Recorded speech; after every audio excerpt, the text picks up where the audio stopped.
The smell of turkey and cranberry sauce filled my stepmother Diane's dining room as our family gathered for what had become our annual Thanksgiving tradition of passive-aggressive comments disguised as gratitude. I sat at the far end of the table, the spot reserved for afterthoughts, watching my half-siblings Kyle and Ashley dominate the conversation while Dad beamed with paternal pride. "So Kyle's promotion came with a company car," Diane announced, serving herself another helping of stuffing. "A BMW. Brand new." Dad nodded approvingly. "That's what happens when you work hard and make smart career choices. Kyle's going places." Kyle, 26 and insufferably confident, straightened his designer tie. "The pharmaceutical industry rewards performance, Dad. I doubled my territory's sales this quarter." "Doubled?" Dad repeated like Kyle had cured cancer. "That's my boy." Ashley, fresh out of law school at 24, smiled from her position at Dad's right hand. "And I got the offer from Morrison and Associates. Starting salary is $160, plus bonuses." $160,000, Diane said proudly. "Ashley's going to be making more than most people twice her age." Dad raised his wine glass. "To Kyle and Ashley, proof that the Peterson name means something in this family." I took a sip of water and said nothing. At 31, I'd learned that family dinners went smoother when I didn't compete for attention. "Michael," Diane addressed my other half-brother, "tell everyone about your engagement." Michael, 28 and Dad's clear favorite, practically glowed. Jennifer said yes. "We're thinking a spring wedding.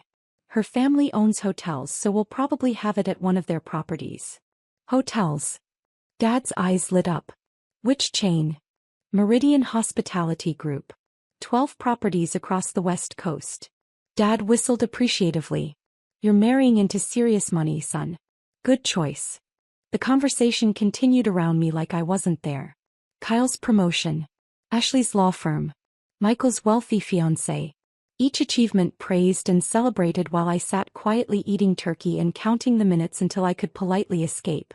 "So Alex," Dad finally turned to me 45 minutes into dinner, "still working at that, what do you call it? Investment thing?"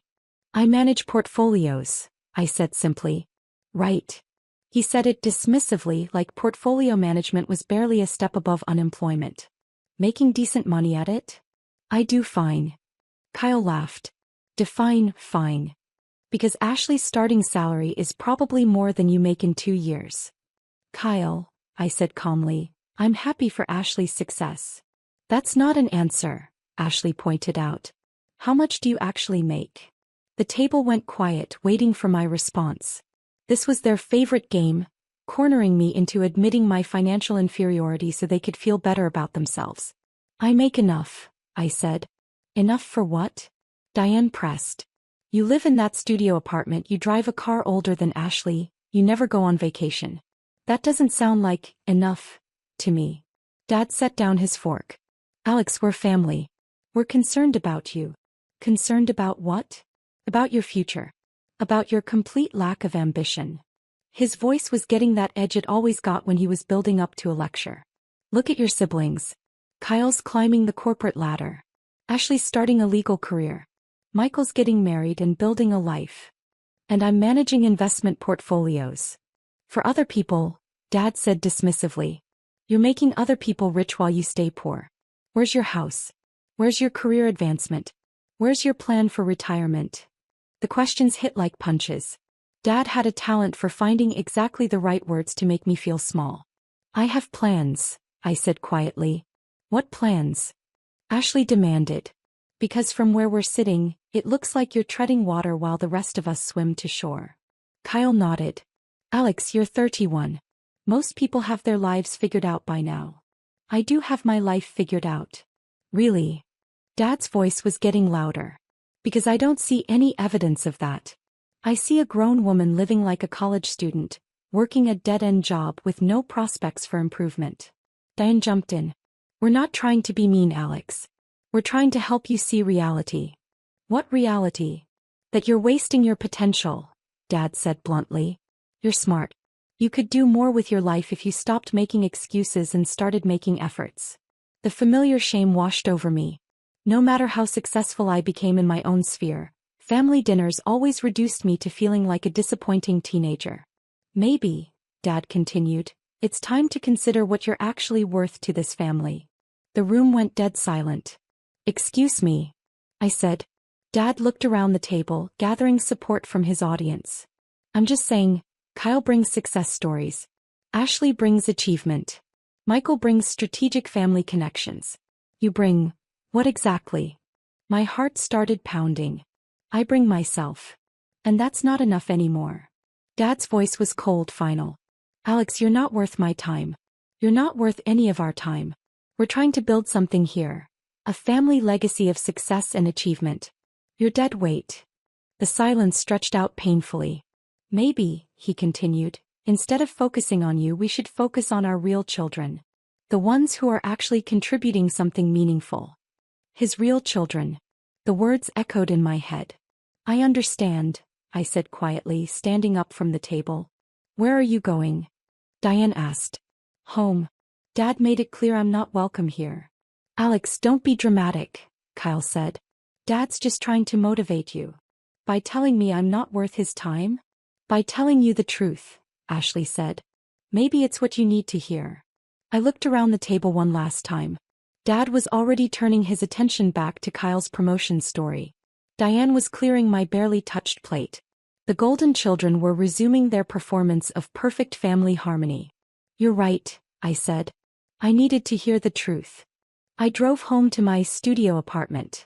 Actually the penthouse of a luxury building I'd bought last year, and spent the weekend thinking about Dad's words. Not worth his time. Focus on real children. Dead weight. Monday morning I called my financial advisor. Good morning, Alex. How was your holiday? Enlightening, James. I need to make some changes to my investment portfolio. What kind of changes?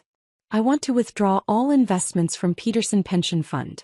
Immediately. There was a pause. Alex, that's a significant position.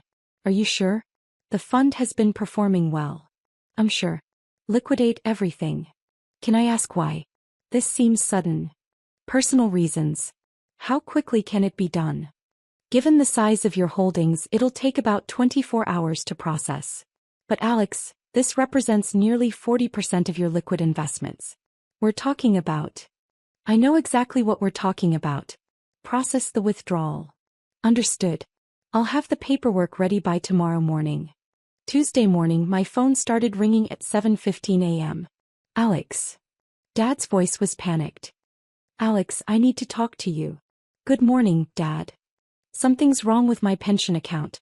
The balance shows zero. Zero, Alex. There has to be a mistake. That doesn't sound right. Have you called the fund manager? I tried. They said there was a major investor withdrawal yesterday that affected the fund's liquidity. They had to suspend all accounts temporarily. That's concerning. Concerning? Alex, that's my retirement money. 30 years of contributions and it's gone. I was making coffee in my penthouse kitchen, looking out at the city skyline through floor-to-ceiling windows. I'm sure it's just a technical issue. They said the withdrawal was so large it destabilized the entire fund. Who has that kind of money? What kind of person pulls $40 million out of a pension fund? I paused, my coffee mug halfway to my lips. 40 million. That's a lot of money. Alex, I'm freaking out here. I'm 62 years old. I was supposed to retire in 3 years. This was everything. Dad, have you considered that maybe this is what you needed to hear? Silence. What do you mean? The truth about your situation. Maybe it's time to stop focusing on your retirement and start focusing on rebuilding your relationship with your daughter. Alex, this isn't the time for, wait. His voice changed. Wait a minute. Yesterday you said I needed to hear the truth. I did say that. And now my pension fund collapses because of a major investor withdrawal. Interesting timing. Alex. His voice was barely a whisper. How much money do you have? I walked over to my home office, a beautiful space overlooking the city, and pulled up my investment portfolio on my computer. Currently, including the withdrawal from Peterson Pension Fund, about $230 million. The line went completely silent. 230 million, he finally whispered. Give or take a few million. The markets fluctuate. You were the investor who destroyed my pension fund? I was the investor who withdrew my money from a poorly managed fund that was using my capital to pay other people's retirement benefits. Poor financial structure, really. Your money? Alex, how do you have $40 million invested in anything? I settled into my desk chair, surrounded by monitors showing real-time market data, investment portfolios and business metrics. Dad, remember when I started that investment thing 8 years ago? The job you said was a waste of my business degree. Yes. I wasn't working for an investment firm. I was starting one. Mitchell Capital Management. We specialize in technology investments and emerging markets. Silence. The studio apartment you've been making fun of? It's a penthouse. I bought the building 2 years ago and redesigned the top floor to my specifications. Alex. The old car? It's a classic I restored myself. I also own a Tesla, a Range Rover and a motorcycle, but I drive the Honda to family dinners because I didn't want you to ask uncomfortable questions about my finances. I don't understand. Dad, I've been managing investment portfolios for some of the wealthiest families on the West Coast. I've been advising tech startups that have gone on to billion-dollar valuations. I've been building wealth while you've been criticizing me for not having a real job. The line was quiet for so long I thought he'd hung up. Alex, he finally said, I called you worthless. You said I wasn't worth your time. That you should focus on your real children. Jesus, Alex. I'm so sorry. Are you sorry because you hurt my feelings or because you found out I'm wealthy? Another long pause. Both, he admitted. But mostly because I hurt my daughter. My real daughter. I am your real daughter, Dad. I know that now. I looked out at the city below, thinking about the years I'd spent building my companies while Dad praised Kyle's pharmaceutical sales and Ashley's law school achievements. I'd wanted his approval so badly that I'd hidden my success, hoping he'd value me for who I was rather than what I'd accomplished. Dad, I want to ask you something. Anything. If I was still working part-time at someone else's investment firm, if I was still living in an actual studio apartment, if I was still driving that Honda because it was all I could afford, would you love me? The question hung in the air. Yes, he said, and his voice broke slightly. Yes, Alex. I would love you. I should love you. I do love you. Even if I wasn't worth your time? Especially then. Alex, what I said was unforgivable. It was hurtful. It was more than hurtful. It was cruel and wrong and... He paused. Alex, can you ever forgive me? I considered the question seriously. Yes. But things need to change. How? You need to treat me like your daughter, not like a disappointment. You need to stop comparing my success to Kyle and Ashley's. And you need to understand that my worth isn't determined by your approval. I understand. Do you? Because this isn't the first time you've dismissed me, Dad. It's just the first time it cost you your retirement fund. It won't happen again. We'll see. I hung up and called James back. James, it's Alex. About the Peterson fund withdrawal. I want to do something with that money. What did you have in mind? Set up a retirement security fund for small pension plans. Something that provides stability for people whose employers don't offer adequate retirement benefits. That's actually brilliant. Very timely given what happened with Peterson. Include provisions for financial literacy education. People should understand their retirement options before they're 62 and panicking. I'll draft a proposal. This could help thousands of people. Good. And James?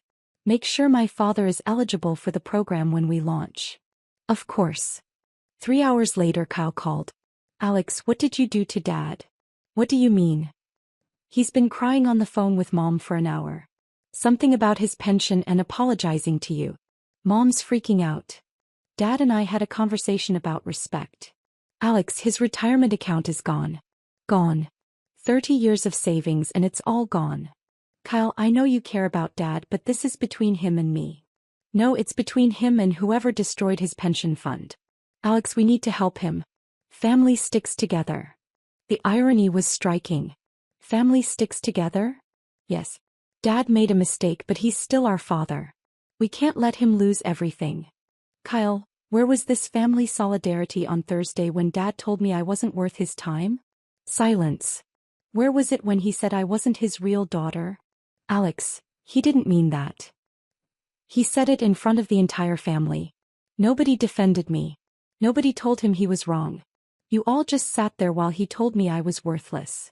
We should have said something. Yes, you should have. Kyle was quiet for a moment.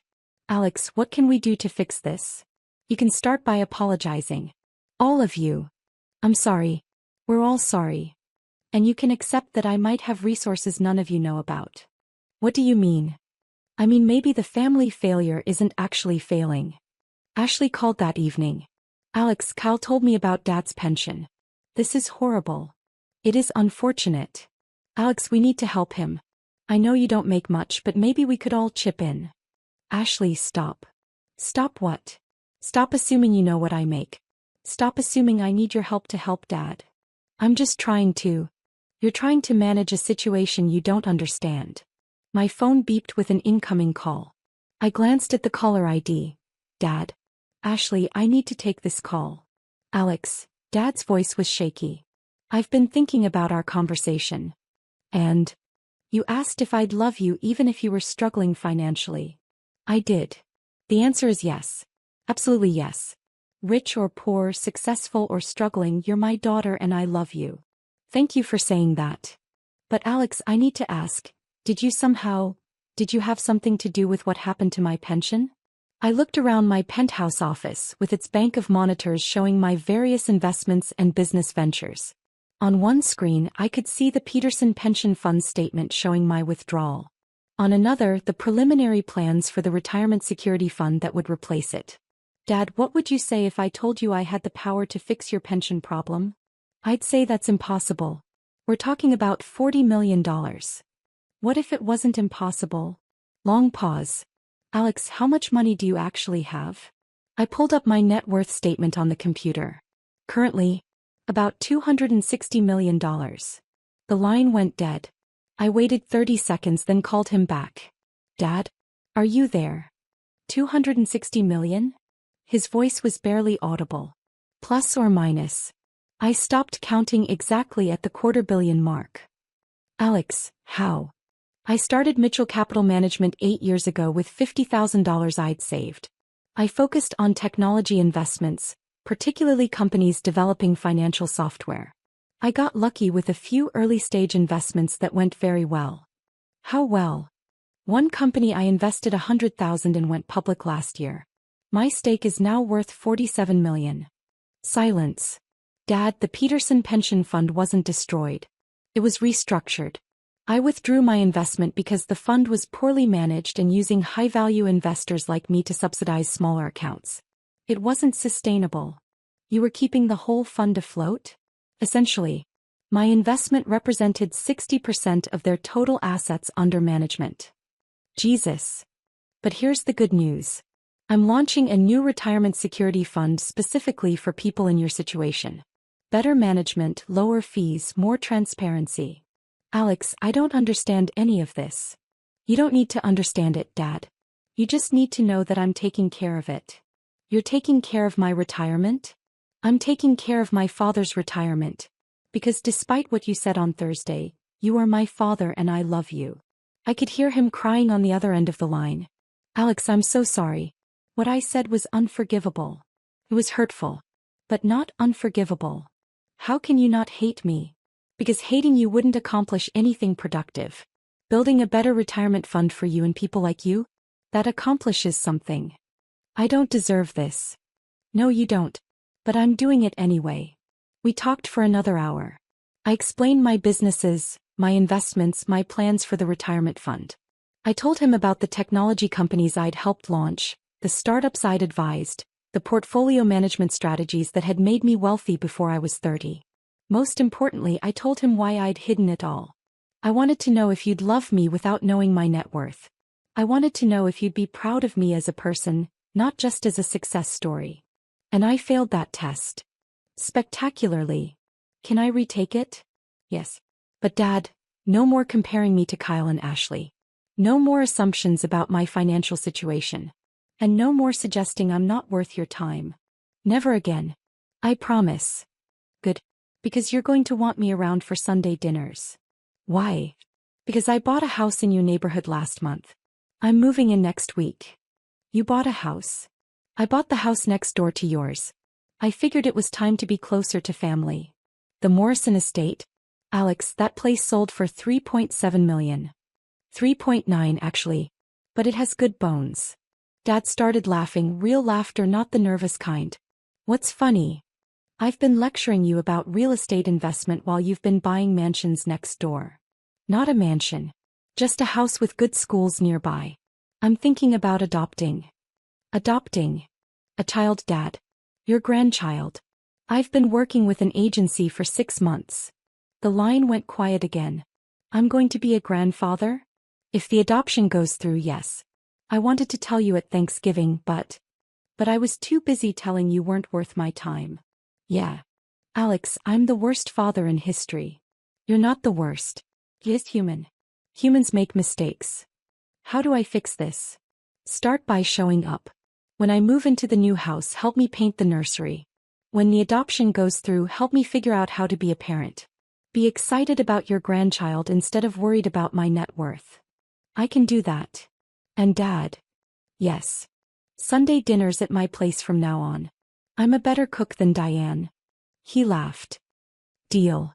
6 months later, I moved into my new house with my adopted daughter Emma, a beautiful 5-year-old who'd been waiting for a family for 2 years. Dad spent every Saturday helping me turn the spare bedroom into a princess palace, complete with a reading nook and art station. The Peterson Pension Fund crisis made local news, but the story focused on the innovative retirement security fund that replaced it, providing better benefits for working families across the region. Dad's retirement was not only restored but improved. And more importantly, he learned the difference between loving conditionally and loving completely. At our first Sunday dinner in my new house, with Emma chattering excitedly about her new school and Dad helping her color while Ashley and Kyle actually listened to my stories about work, I realized something important. Sometimes the best way to teach people your worth isn't by demanding their respect. It's by withdrawing your support until they realize what they've lost. Then, when they've learned the lesson, you give them something better than they had before. That's what family does. Especially when, they're learning to be a family for the first time.